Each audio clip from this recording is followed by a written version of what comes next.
একটা মেয়েকে অপহরণ করেছিল রাজা দাহির, মুসলিম মেয়েকে। সেই ইজ্জতের বদলা নেওয়ার জন্য 17 জন ঘোড়সাওয়ার নিয়ে, কতজন? মাত্র 17 জন ঘোড়সাওয়ার নিয়ে মোহাম্মদ বিন কাসিম এই সিন্ধুর রাজা দাহিরকে আক্রমণ করে ওই জায়গা পরাজিত করেছিল।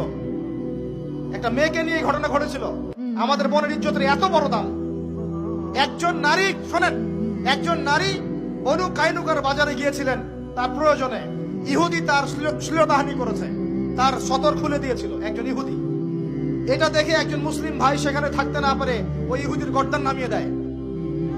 এই ইস্যুকে কেন্দ্র করে ইহুদিরা মিলে ওই ভাইকে শহীদ করে। তখন ওই বাজারে ওই ভাই ছাড়া আর কেউ ছিল না, একজনই ভাই ছিল। এরপরে এই মামলা আসলো নবীর দরবারে সাল্লাল্লাহু আলাইহি ওয়াসাল্লাম। এটা মদিনার ঘটনা। নবী সাল্লাল্লাহু আলাইহি ওয়াসাল্লাম ওই সাহাবীকে তো দোষারোপ করেনই নাই,